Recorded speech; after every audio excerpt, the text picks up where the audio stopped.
The skyscrapers in the background and Lake Michigan alongside the racetrack. NASCAR is coming back to Chicago. A 4th of July weekend festival of music and racing through downtown Chicago's iconic streets. Well, how's the ball, boys? Gonna be a good one.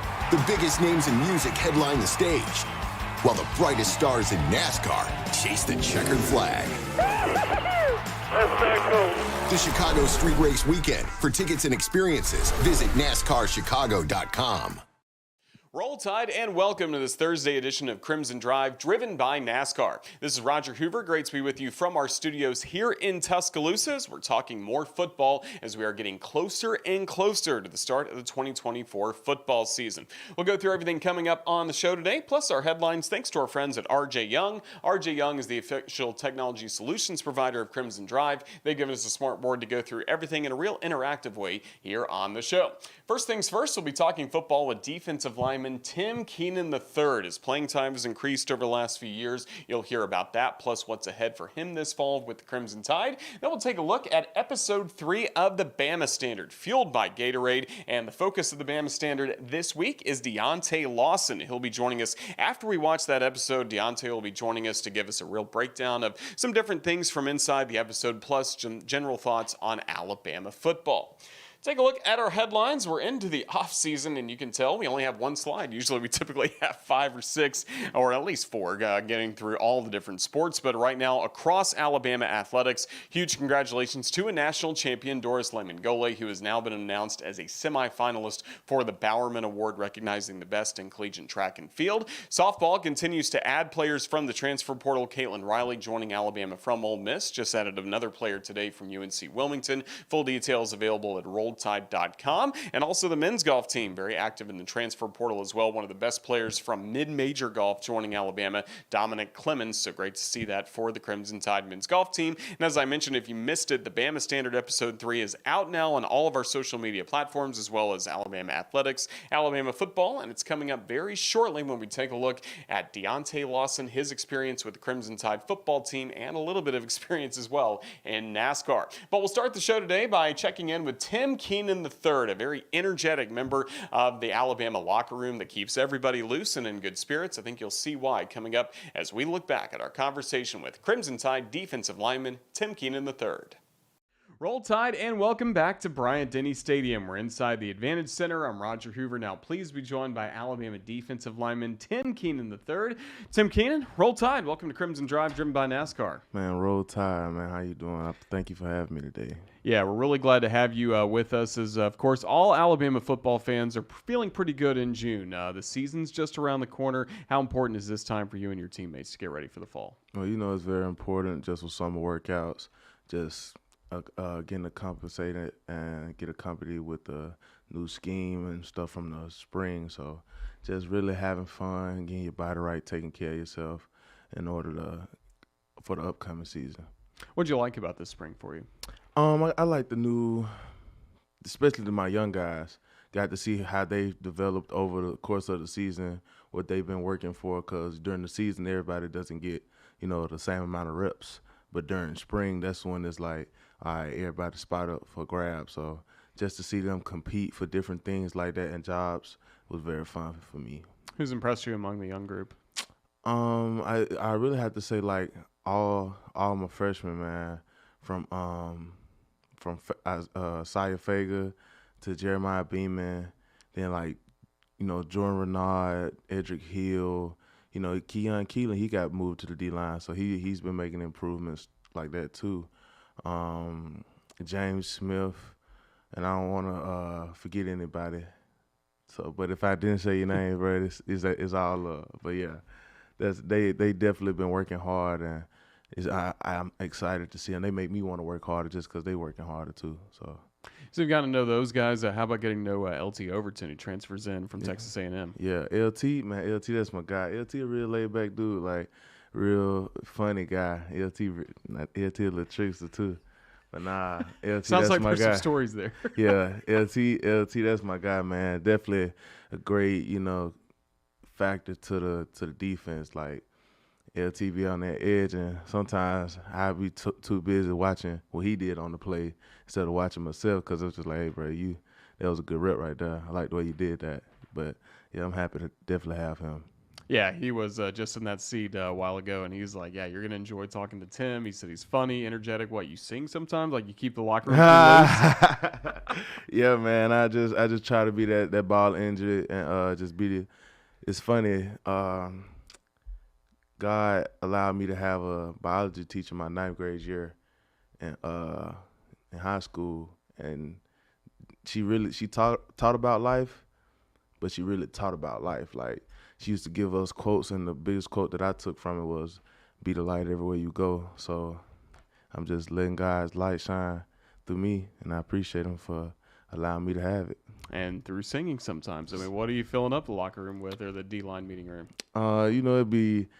It depends. It may be a freestyle or not necessarily singing, because I do pretty much sing. If I'm singing, it's probably like by myself in the car, and you caught me by surprise. It's like, oh, okay, what you got going on? Or if I'm singing, it's probably like that old school gospel, because like I said, I'm real big on God. So I may sound like one of them old deacons back in the day, coming through the locker room in the morning. Yeah, I read that kind of motivates you, right? Before some of your workouts, listening to gospel music? Oh, yeah, definitely, because, I mean, I've learned to not lean on worldly things or mankind, and knowing that God is the only person that can provide, and he's in control of it all. So why not go to the source instead of trying to go to these different avenues?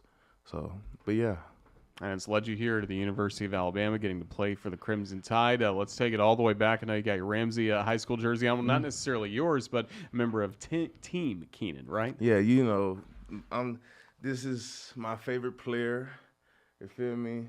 Cameron Keenan, the quarterback at Ramsey High School. He went to the state championship, and he was a state runner-up in the last 3 years. He's going to his senior year.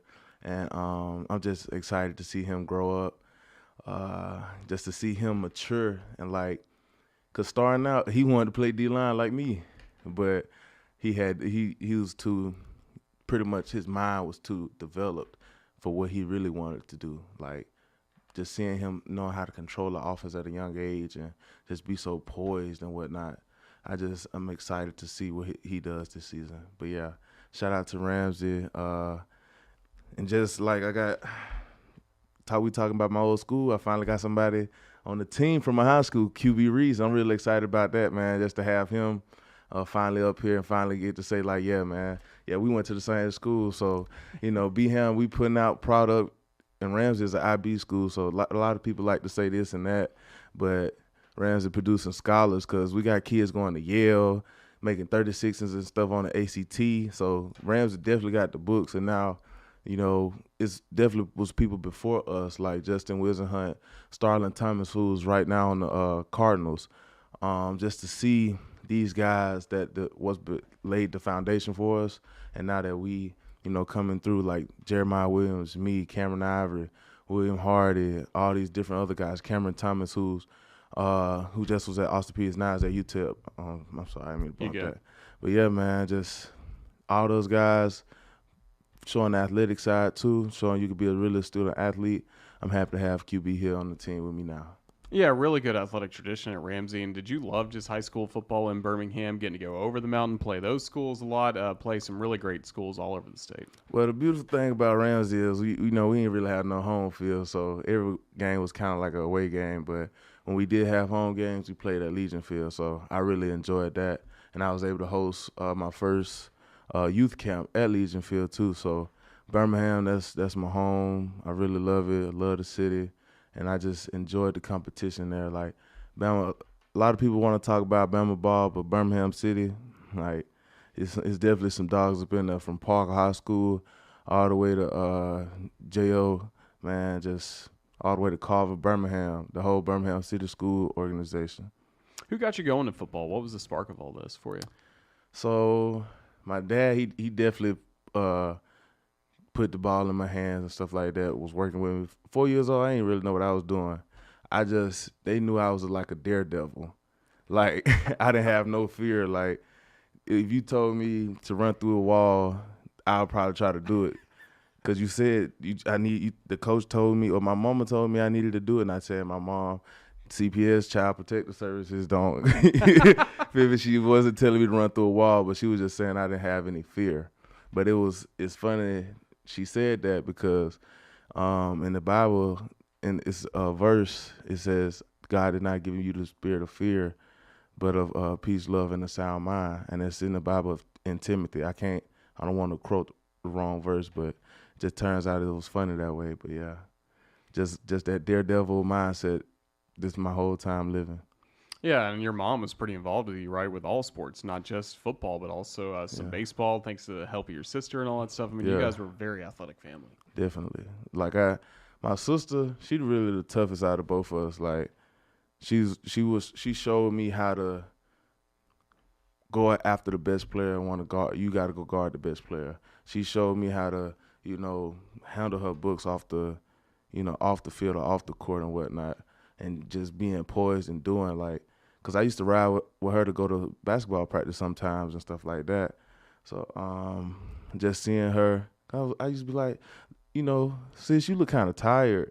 And, she'll give me a look. But it's just like now if my little brother would have asked me one of them questions in the morning, I could probably give him a look too because, she probably finna go run 20 suicides before they pick up a ball.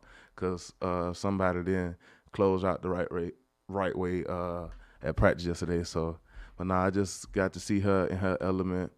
And I used to make jokes growing up because she was always good in school and stuff like that. And she didn't make a B till late, and it was just one. And then she didn't make a B no more. And so I had made a B on my report card, 2 B's, and my folks was on me, and I made a little joke. I was like, I'm sorry, Mom, I'm not a Nobel Peace Prize winner like my sister. And then so ever since then, there's just been one of our jokes and stuff like that. But she's got her bachelor's and her master's. She's currently getting her PhD and stuff like that. So I'm just trying to match her. Strong black woman right there. Like that. She the one that taught me how to my colors, 1, 2, 3s, all that. And she taught me how to, have some grit to me. So I love Big Sis. That's really good to hear. For you, football-wise, did you choose the defensive line or kind of your size and stature kind of help you move towards the line of scrimmage? So with that, my first number was number 3, right? But in Alabama, in youth league, it's a weight limit. So when I was over the weight limit, I got one of these beautiful yellow stickers put on the back of my helmet and was taught what a 3-point stance was. So that's when I went from 3 to 55. So with the number, they just kind of said I was gonna be a lineman, and my dad, he kept me watching technique tapes, just how to tackle, how to form, getting in the stance. My mom teaching me how to snap the ball and all these type things like that. So just really getting the foundation of, lineman trench work, and then taking me to the field, doing ladder drills with me, taking me to these different camps, exposing me to these different things. So I really thank God he gave me a father and a mother that was on the same page to help to influence a future that they didn't see but they wanted. Yeah, and that allowed you to get really strong, and you definitely had the size, but also just that first movement. How important are your hands to everything you do? Oh, as a D lineman, if you don't have hands, you cooked. You cooked. I mean, sometimes you'll miss with your hands or whatnot because every play ain't gonna be perfect, but to not use any is kind of like the way Coach Roger explained it. He just be like, why you want that grown man on you all the time? And I was just like, I'm finna get him up off me. So yeah, that's the hands is very important at the D lineman because the old lineman's objective is to just, get on your nerves, as I like to say, and annoy me. So you gotta use your hands for separation and how to shed them off and go make the play. I'll let you brag on your teammates again. In your time at Alabama, who's had the best technique among guys of your position? DJ Dale, you feel me? And I'm always sing his praise because he definitely helped mold me into the player that I am today. Like he had a big influence on my life Cause like I talk about my big sister and stuff like that, and I'm the middle child, so I'm the older brother, and I kind of had older brother figures, but this was the first time where I felt like I was a little brother, like I could make a mistake and he was just like, man, what you doing? Like he'll kind of chuckle and see what you. It's like he'll do it like this. So man, I appreciate him like pouring into me. Showing me what to do and what not to do, showing me how to react and how not to react, how to carry myself, how to, put time into whatever, how to be on my stuff with my plays and try to be consistent and whatnot and try to fight through pain. Because DJ, like, he ain't going to say much, like, but he going to get it done. So just to see a man like that, I just strive to, just make him proud too, because what he's done for me. So DJ, you see this, bro, love you and I appreciate you. And that's a guy that he's been through everything in his career. He's overcome injuries. He's played in the toughest environments against the toughest teams you can. I mean, that's got to be inspiring. Yeah, definitely. So that's really good from one of your teammates. How about Coach Roach? What has he meant to you? Coach Roach, I thank God for Coach Roach too. It definitely feels like high school as far as relationship-wise. Like, yeah, college, you get into the grand scheme of things, it's a big business or whatnot. But, man, I go we in the meeting rooms, like, what up, dog? What's up, coach? You good? Yeah, dog. And we get going. Ask you about, joke with us in the stretching lines and whatnot. So I really appreciate him. And he'll break it down to you till you get it. Or he'll think in certain ways. Because it's been times where I was kind of in a slump. And he was just like, hey, man, sometimes in golf, you got to keep hitting it till it straighten up. And I was just like, that's right. That's a little saying like, that's right. So, man, I definitely thank God for Coach Roach, too. Yeah, he's one of the absolute best. And for you, going from the 2022 season to 2023, I know a huge focus of that offseason for you was weight loss, the fourth quarter program. How did you kind of get motivated? What were some of the key things to get you in shape to be ready to go for last year? I wasn't going to leave the question in the air or the statement in the air of Keenan couldn't make it at Alabama. And I wanted to prove to myself that I was that guy, that I could go and take what I wanted, and work for what I wanted, and do it all like silently. Like when I committed on my the song I picked was from the Creed movie. I forgot which one, but it was like Killing with Success. So I locked in and I said I'm gonna lock in and I'm gonna do it with God. And the only way I'm not gonna play is if God got, whatever God's will is. So God's will was for me to get on that field, and that's what happened. But I had to, hold myself accountable,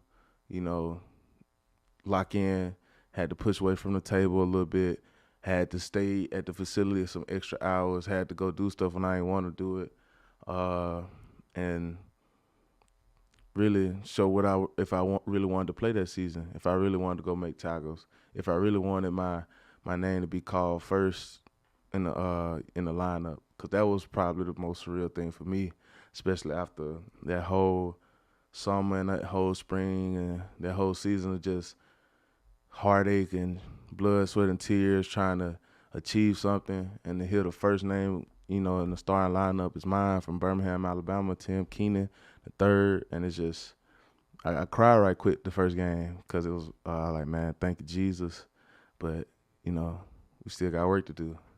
I mean, it was a good moment, but time to get back to work. But that was definitely my motivation because God believed in me. God loved me so much, he gave me those trials and tribulations, and he let me experience those things and stuff like that. From a numbers perspective, where were you like right after the Sugar Bowl to when we finally saw you on the field to start the next season? As far as like weight-wise, where you wanted to play at? I probably was about like 330, and I wanted to play at like 305, 310, and I got down to 305, like awesome. Like 310, and I played the whole season between like 310 and like 308 and stuff like that.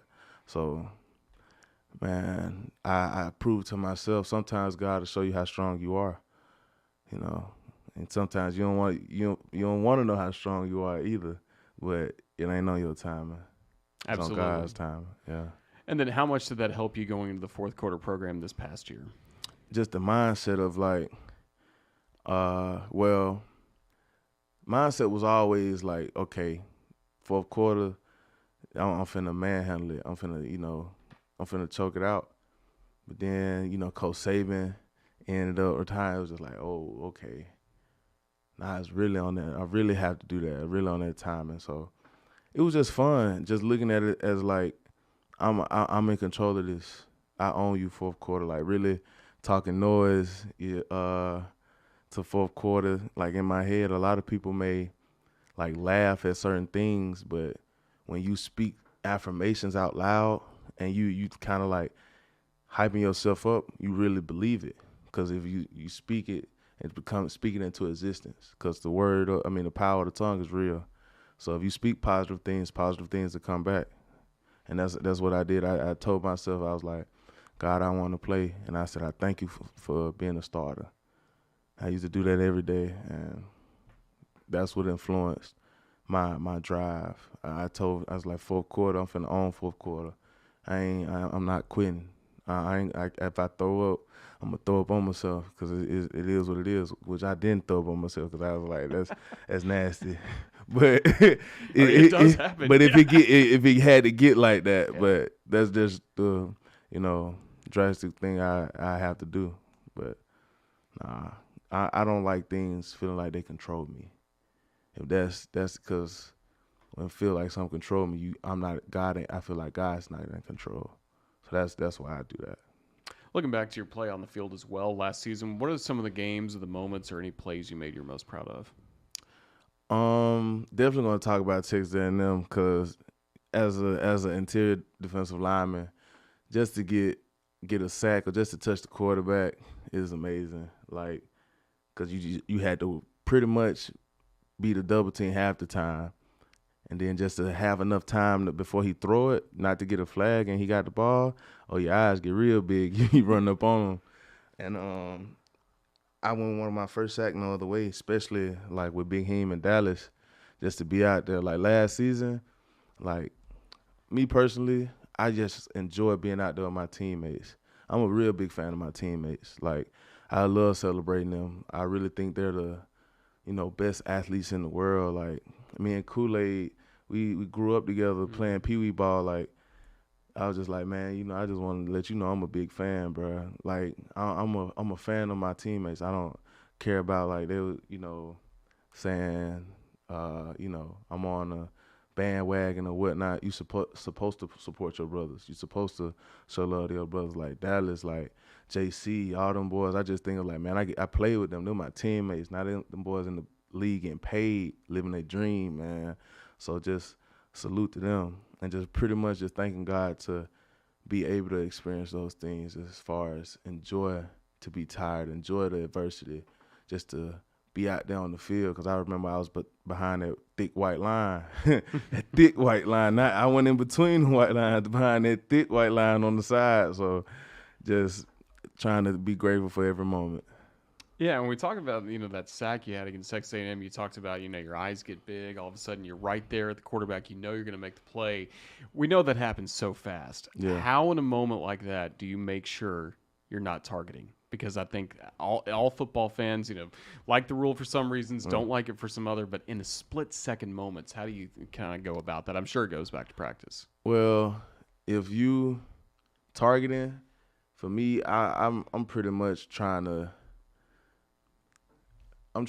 put the weight of the world on you when I tackle you. So I do my best to stay low as I can and deliver like a rising blow almost, or get them on the ground. Sometimes they have to go for a ride, in the most legal way without getting the flag, because all tackles ain't just form. Some tackles you gotta feel the earth a little bit. So in that moment, it was just, I was like, okay. But I knew I had like another white jersey with me, so I was just like, okay, let me get to the other side. So that's why I kind of like tried to wrap around and slam him. because I knew somebody was behind me. But then I turned around, I just see Jaheim in the air. I was like, hey, lie, bro, if I was the quarterback, I would have just went to a knee if I saw you flying at me. Like, Jaheim is 6'6", 315, like, and he jumped that athletic. The whole O-line fell. Jaheim jumping over somebody. I'm like, bro, what, you jumping? Like, bro, you threw me off for a minute. I was like, what was going on? But yeah, that was superhero good stuff, right? Yeah, definitely felt like a superhero moment. Definitely.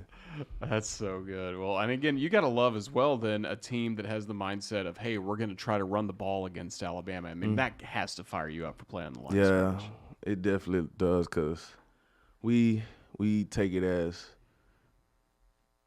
like a slap in the face, like we're not, like he don't see us there, like so that's what that comes from. But I'm not really so much of a talkative person. Like I'm definitely a motivator and like that, but I'm not a trash talker. Like let my play speak. Like I give you if you talk trash at me, I'm not proud. I may say something back, but whole time I know I'm in control, because mentally, I'm knowing I'm there.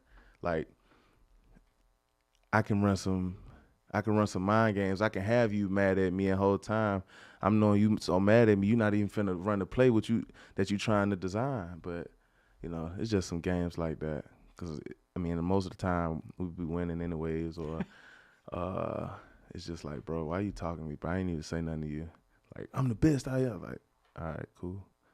Next play. Next play. Like, all right, you want a cookie? Like, bro, why you talking to me, bro? Like, I got a lot of trash. Like, fool, this is my first year out here. Like, I was like, this is my first year out here. You talking to me, bro? I ain't even know you, bro. He was like, bro, I've been waiting 2 weeks for this. I was like, bro, I just found out we played y'all today. Really good. Coach Saban would be proud. You're sticking to the process. You feel me? Knowing we focused on this week for them. But I just found out we played y'all today, bro. I just been going to practice, bro. Like, cause Bama, I ain't gonna go get into it, but yeah, I'm not a trash talk. I let my play speak. So kind of with that, what's your favorite part of game day, especially at home at Bryant-Denny Stadium? Is there kind of a moment where you really lock in and it's just like hits you? You're part of this thing called Alabama football. When I put that suit on, so when I get fresh, you feel me? 'Cause I feel like I am best dressed on the team, and my teammates can definitely vouch. Or we can go closet with closet. It don't matter for anybody that got something to say, but when I put that suit on, it's over with. That's when I know it's like, okay, we're about business. I'm finna look good, and I gotta play good, especially when we walking down Walk of Champions, and just to see like all them people out there. And right before I walk in, I see my folks. They always post up to the left. Right before I walk in, I see them, salute them, then I go get in that mode. Now it's go time to get God His glory. Stuff like I'm bouncing right now, playing the song, but yeah, we're just at the wrong end of the stadium. Man. Yeah, you feel me? Yeah. With the Walk of Champions, what was the best outfit you had last year, and how much are you planning for your fits this year? My best outfit, all hit. I probably have to say it was like a kind of a brown, reddish like pattern suit. Yeah, and my hair was like ginger too. Feel me? So I was looking real good that day. Yeah, I got a lot of likes on Instagram. So are you already planning for this year? Oh, you know it. You know it. See, off the field, you feel me? D lineman is very like dirty work, trench work, all that good stuff. But off the field, I am a pretty boy. You feel me? I'm a part of this fraternity, Cap Outside Fraternity Incorporated. You feel me? So we the pretty boys. We gonna stay smooth, stay calm and collected, and we're gonna look good while we doing it. So I really believe that in my heart. That's really good. So our fans should look forward to that. As we close things out, just tell our fans what they should be most excited about for this Crimson Tide football team this fall. Man, they should definitely be excited about a team that loves each other and wants to win. And not only wants to win, they want to dominate. Not only just they don't want to just win the game. They want to establish a bad taste in other teams' mouth and stuff like that. But a group of guys that's focus on one goal, just going 1-0 every day, going 1-0 every play, and just trying to do right. And we don't give a piss about nothing but the Tide. Shout out my boy Roll Tide Willie, man. That's my guy. Have you guys enjoyed getting to know him? Man, I love Willie, man. That's just you see him at practice because that's a true Bama fan. Like that's really Willie is how I feel about Alabama. He just expresses it all the time. You feel me? And I have to express it in other ways. But I definitely, like, me and Willie, we love Alabama pretty much the same. And I love the way he expresses it. But, yeah, shout out Willie, man. Yeah, we're huge fans of him. I was calling the baseball game Alabama played at Florida State at that regional. Alabama fell to Stetson. Like, he was at the game, started yelling at an umpire. I thought he was going to jump over the fence and go down the field. I mean, he was fired up. Yeah. I mean, that's not surprising at all, is it? Nah, not surprising at all, man. Willie about that action, man. And all about the Tide. And all about the Tide. Well, Tim Keenan III, you are as well. Just thank you so much for your time with us this week on Crimson Drive, driven by NASCAR. All the best to you and Alabama moving forward. Thank you, Roll Tide. Thank you for having me. NASCAR is taking racing to the next level this 4th of July weekend with the return of the Chicago Street Race. Between experiencing world-class racing through the twists and turns of downtown Chicago's Grant Park to an entertainment-filled weekend with your favorite artists including Keith Urban, the Chainsmokers, the Black Keys, and Lauren Elena, there is something for everyone to enjoy. Don't miss out on your chance to be part of the most talked-about event of the summer. Check this once-in-a-lifetime event off your bucket list and lock in your tickets today at NASCARChicago.com. A lot of laughs with Tim Keenan III. What an entertaining interview we had with him earlier this week at Bryant-Denny Stadium. Really fun to catch up on everything that's going on in his football career and what's coming up for him and the Crimson Tide coming up this year. One thing that fans have been getting excited about all throughout the course of June are new episodes of the Bama Standard, fueled by Gatorade. And over the last few weeks, we've already seen some episodes on Malachi Moore, Tyler Booker, kind of an off-the-field look at their Alabama careers. And the same could be said this week for Deontae Lawson. The Bama Standard, fueled by Gatorade, debuted yesterday on Alabama football social media channels as well as the Alabama Athletics YouTube channel. But today on Crimson Drive, driven by NASCAR, we wanted you to take a look at this latest episode focusing on Deontae Lawson before we have our Inside the Episode conversation with him coming up in a few minutes. Here's again a first look at the Bama Standard, fueled by Gatorade, Episode 3, focusing on Crimson Tide linebacker Deontae Lawson.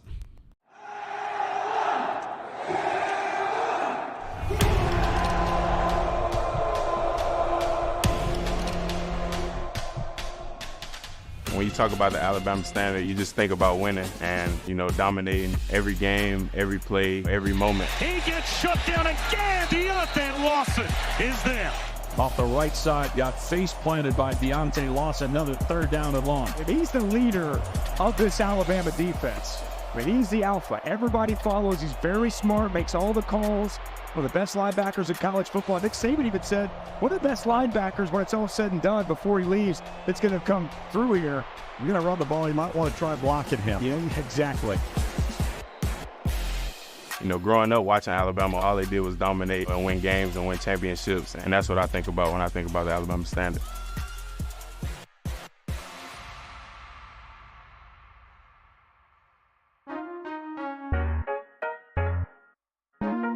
I grew up in Mobile, Alabama.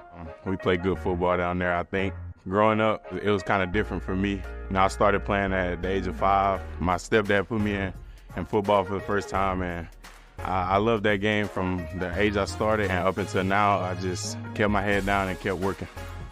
I just knew Alabama was the best decision for me. The tradition behind the school, Coach Saban, of course. I just wanted to win and go to the next level. It's a dream for me now, and, I'm just living the dream.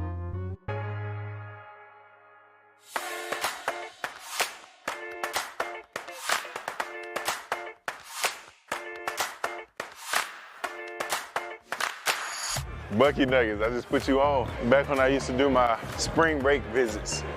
You never been here before? Nah. Oh, you from? Yeah. I ain't from the South, man. Yeah. They got food. Okay. Sweets. Feel all like these beaver nuggets. Nah, I ain't never had these beaver nuggets, I ain't gonna lie. Try that. Yeah, I think I like teriyaki. Teriyaki? Yeah. I'm good. How about you? Cashier around, okay? Shout out to you. I appreciate it. Thank you. Man. You better watch him. I told you better watch him. I told you. I bought it for you. Now these moves. For real? For real? Just got my buckies. Now we're out to Talladega.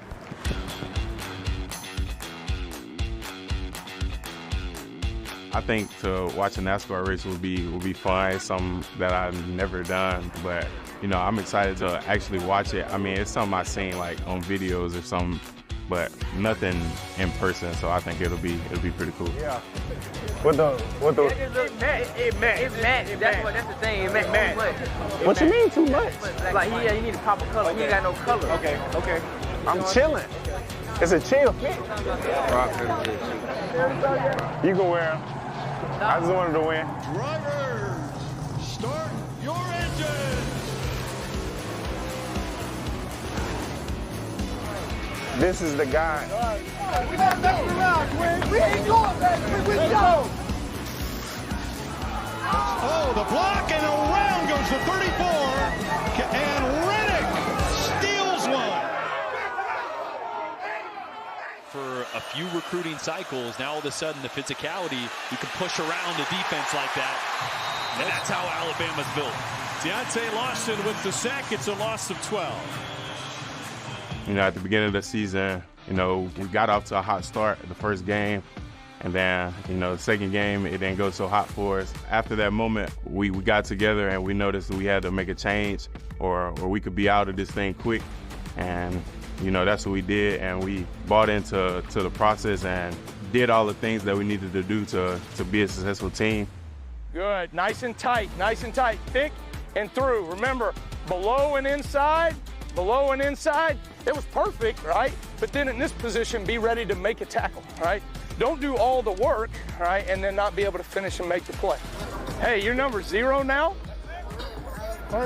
Like as in 0 bad plays on the field? 0 excuses, how about 0 excuses. Ooh, I like that. That's kind of nice right there.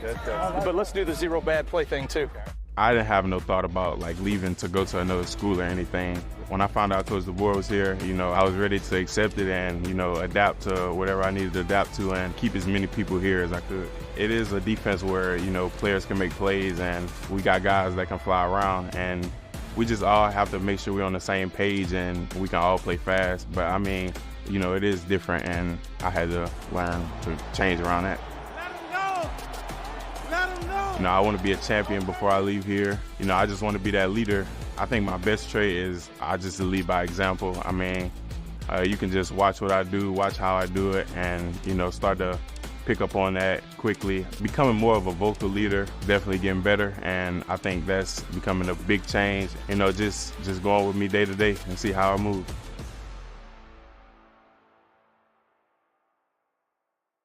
NASCAR is coming back to Chicago. Can I make a good one? The biggest names in music headline the stage, while the brightest stars in NASCAR chase the checkered flag. The Chicago Street Race Weekend. For tickets and experiences, visit NASCARChicago.com. All right, now you've seen the episode 3 of the Bama Standard, fueled by Gatorade. Now it's time to go inside the episode. Deontae Lawson had a chance earlier this week to sit down with us at Bryant-Denny Stadium to talk about everything we just saw a moment ago in that episode, his football career going to Talladega, a lot more coming up with Deontae Lawson this week on Crimson Drive, driven by NASCAR. Here's a look inside the episode of episode 3 of the Bama Standard, fueled by Gatorade. Big thing is, you know, with the guys that stand, we had no choice but to bind together, and I think it only made us stronger, made us closer, and, you know, we work hard for each other. Roll Tide and welcome back to the Advantage Center at Bryant-Denny Stadium. I'm Roger Hoover alongside Crimson Tide linebacker Deontae Lawson. It is time to go inside the episode 3 of the Bama Standard, fueled by Gatorade, and this week's subject, Deontae, joins us now. Deontae, Roll Tide, man. How's everything going? Roll Tide. Everything's going well. You know, we just grinding, working hard, trying to get better. How important is this time of the year for you and the Crimson Tide, knowing what's ahead in 2 months? Oh, yeah. This is a big time for us. This really set the standard for our team, and, you know, we got to make sure we grinding in the summer and, you know, get ready for camp and get ready for the season. I'm sure for you, going back to your high school days, you really used this summer to get better, get in better shape for the season. But how different is it at this level of football? Oh, yeah. It's very different. I mean, in the summer, it's not all the guys are, locked in high school like guys here. But, really just what it takes to actually, be successful. And, it takes a lot of hard work. And, you don't really see that in high school. But in colleges, every day is a different grind. And, you got to come every day no matter how you feel. Or, you just got to go. Just got to go. And for you as well, it's getting to know a lot of new faces, whether it's freshmen coming in, guys coming in from the transfer portal. What kind of things have you guys done to build some team chemistry this year? We did a few events already. We just had a kickball game today. It was pretty fun. I still think I kind of got cheated a little bit, but yeah, it was fun. It was good to get the guys together, and we go to Pop Stroke, we do bowling, we do many activities to bond. You're a pretty good kickball player? I'm good on defense. I can get people out, but I can't really kick it for real. I don't know. I was a little rusty today because I ain't played since like middle school. So maybe if I got the feel for it again, I'll be decent, but not today. Well, good on defense. I mean, that's the story of your career. It's how you got to Alabama, right? Yes, sir. No doubt. I played a little offense too, though. When I really started playing football, I was a running back. Like that's what I thought I was gonna be when I grew up.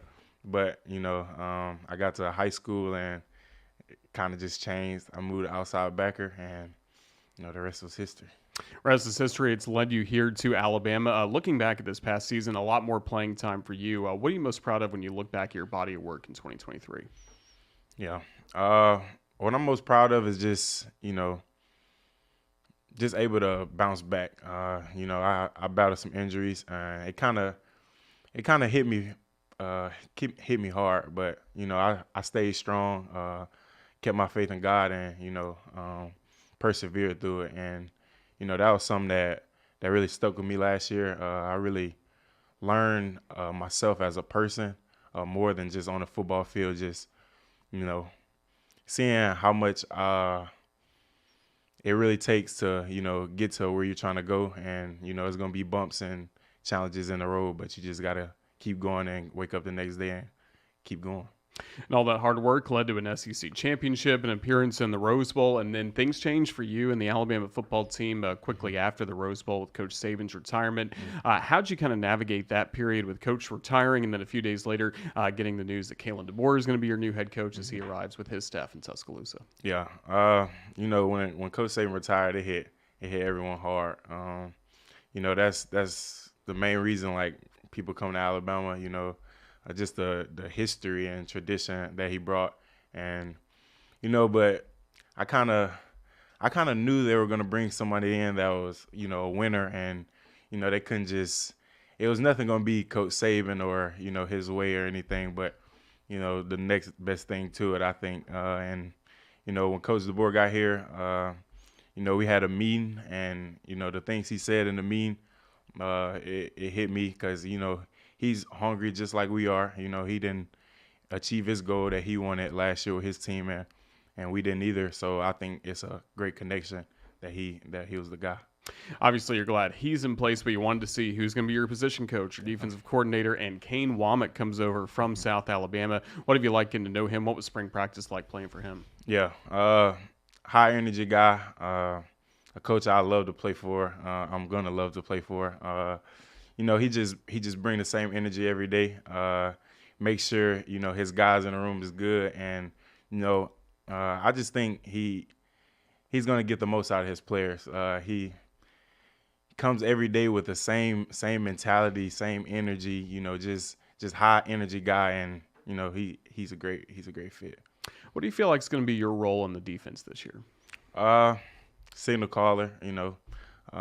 Just being that leader, that leader on that defense that brings it back how it need to be. And, I'm ready to embrace it. I'm ready for everything that's going to come, and I'm just going to keep going and embrace it. Well, a lot of things have changed for Alabama football, most notably the coaching staff change, of course, but a lot of Crimson Tide football fans are concerned about the number change, going from number 32 to number 0. Why the change? Yeah. The biggest reason why I changed is, I just wanted to create my own legacy. I think, even if Coach would have coached one more year, I think I was still gonna ask for it, like just cause I wanted to have something different for myself. But with Coach DeBoer coming in this new era, it all makes perfect sense for me, and it's a new beginning for me, and I'm excited. Any reason why 0 in particular? Has that been something that's been on your mind? No, it really hasn't been on my mind. It's just something I know it hasn't been done here, and I want to try to bring that legacy out. We look forward to seeing it on the field. Off the field, as we mentioned, you guys have been having some fun, even going back to the spring. And the Bama Standard Fueled by Gatorade episode 3 showed you and your teammates making a trip from here in Tuscaloosa, going all the way to Talladega for the Geico 500 in April. How fun was that experience? Nah, that was fun. I never did anything like that. I saw YouTube videos. Like once I learned that I was going, I started, watch videos and try to get an understanding. But when I really got there, I realized how much actually went into like NASCAR, and everything. The atmosphere was crazy. The pit crew, the fans. I mean, just everything. It was just a surreal moment for me, for real. And I want to go back to another one. Yeah, absolutely. And we saw the reaction you guys had at the final lap. I mean, that had to be cool seeing all that happen, that crash near the end. I mean, that was crazy. Yes, sir.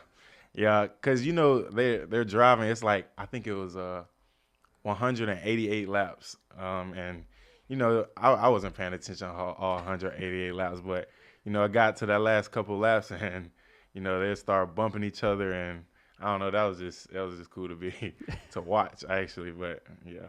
That's a skill. It really is. And you mentioned being down on pit row. Can you believe how fast they're able to change tires and stuff? And a lot of those tire carriers we've talked to before on this show, like, they're former football players at different levels. Yeah. That was crazy to me. But, when we was down there, they kind of said something. It was like, it's sort of like football. Everybody got to do their own job. I mean, everybody got to do their job, and they got to do it precise, and got to make sure you're on point. And you can't mess up during that moment because it could mess the team up. And, I really enjoyed that. That was a great feeling, a great moment. Now, was Jalen the only one that got to meet Michael Jordan? I think so. Like me and Malachi, we were down the road somewhere, and we were walking back down, and everyone was like, they just met Michael Jordan. And because I said Michael Jordan was going to be there the whole time. And I was just ready for it. Like I was just and phone out, ready to go. Yeah, right? I was ready, and he got there, and Jalen met him, and I was trying to run down to try to meet him, but he was already at top of the pit thing, the box, yeah. And yeah, he ain't come back down. That's pretty cool. Yeah, it was still cool to see him though. Yeah, what a wonderful experience for you and your teammates. And again, I think a lot of different players we've talked to, not just for the Bama Standard Fueled by Gatorade, Malachi Moore. We talked to really a lot of people around this program. The chemistry seems to be there for this group. Is that something you've noticed compared to different years? Yes, sir. Definitely.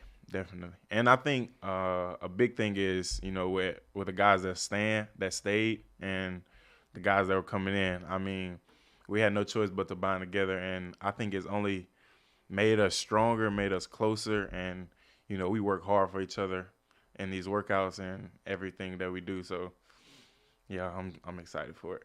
And I'm sure it's cool for you as well when you got to watch the Bama Standard Fueled by Gatorade episode 3. They got to show off your hometown a little bit, Mobile, Alabama, talk about some of the great high school football there. Just how proud are you of your hometown and what it helped shape you and get you ready for this moment? Yeah. Mobile is a great city. We have a lot of different things that goes on. Like you got athletes, entrepreneurs, artists, like just known people that are making a living out of themselves. But some people they don't get to be as fortunate as others, and they might get led by the wrong crowd. And I was able to be guided by my stepdad. He really showed me the way, and kept me away from all the negative things that was going around, and just keeping my head on just so I can be in this position right here. And that's at the University of Alabama, middle linebacker for the Crimson Tide, signal caller like you talked about. Are you really excited for this season to get here? Are you able to stay patient kind of in the moment here in late June, or do you feel that anticipation already? I feel it at times, but, I still know we still got a long summer. We still got camp. Man, we just got to take it day by day and keep stacking day by day. And, we're not the team that we know we're going to be. But, we're just building on that every day and just trying to get better and, grow that chemistry as, we already have, but just keep it going. For the defense, what's going to be most important? Is it just learning the new system, playbook, schemes, and all that, or is it maybe physicality that's going to be really most important in fall camp? I think all that goes in perspective. We're trying to get the scheme knocked out right now, and by the time we get to camp, we need to know it so we can be flying around before the first game get here. I just got kind of excited in that moment, but yeah, I think the defense is just we just once we get there and we got the guys to do it, and I'm excited for it. How much have you loved being an Alabama football player and getting to live out this dream? Yeah. It's actually crazy. It's a crazy feeling. Just waking up every day, putting that A on my chest. Just being here. I don't take nothing for granted, and I'm just blessed to be here, and just keep going every day. Last question. This show, of course, was called The Bama Standard, fueled by Gatorade. What does the Bama Standard mean to Deontae Lawson? Yeah, the Bama Standard mean everything to me. Even not even growing up an Alabama fan, but just seeing how, Bama was doing people, like just dominating, winning games, winning championships, doing everything to be a dominant team. And when I think of the Bama Standard, that's what I think about. You got us fired up for football, man. We're ready to go. I'm fired up. Well, Deontae Lawson, thank you so much for your time taking us inside the episode of the Bama Standard, episode 3, again, fueled by Gatorade. Just best of luck to you in the Crimson Tide this fall. Roll Tide. Thank you. Sir. Thank you. Roll Tide. The Chicago Street Race Weekend is the can't-miss event of the summer. Don't miss out on the opportunity to witness the thrill of NASCAR stock cars battling for the checkered flag through the iconic streets of downtown Chicago. July 6th and 7th. Lock in your tickets today at NASCARChicago.com. Great conversation with Deontae Lawson, taking a look inside the episode of the Bama Standard, fueled by Gatorade. Time to take a look at what's coming up here on the Crimson Tide Sports Network, always brought to you by our friends at Wickles Pickles. They are wickedly delicious. We have the relish, we have the pickle chips with us on set. Many more products available at WicklesPickles.com. Coming up, keep an eye out for the Bama Standard, fueled by Gatorade, episode 4. The final episode will be coming out on Wednesday, focusing on Crimson Tide linebacker Jahad Campbell, just like we had with Deontae Lawson. Will also have a separate interview inside the episode coming up with him for next week's edition of Crimson Drive, driven by NASCAR. That'll be at 2 o'clock on Thursday. Should have a very special guest joining us as well. Stay tuned for that. To all of our social media platforms for some clips leading up to that show. Coming up next Thursday at 2 p.m. That will be the next time we come to you live here on the Crimson Tide Sports Network. Don't forget, we'll also have all of our interviews archived on the Alabama Insider podcast, as well as the CTSN YouTube page. Go ahead and subscribe and get notifications on for the new videos that will be popping up here on the Crimson Tide Sports Network. And one other programming note, next week's edition of Crimson Drive, driven by NASCAR, will be the last one we have in June before we take a 2-week break during July and then come back around SEC Media Days to really get in the football mood coming up. But we've loved the interviews we've had, not only with Deontae Lawson, but also today with Tim Keenan III, about as entertaining as a guest that we've had this year on Crimson Drive, driven by NASCAR. Huge thank you to those guys. Thank you as well to Ethan Carabin, our video producer, who put all this show together, as well as Lexi Graber from our NIL office, arranging a lot of these interviews that you've seen over the last few weeks. But for everybody with Crimson Tide Sports Network, this is Roger Hoover thanking you for watching another edition of Crimson Drive, driven by NASCAR. Have a great weekend, everyone, and roll Tide.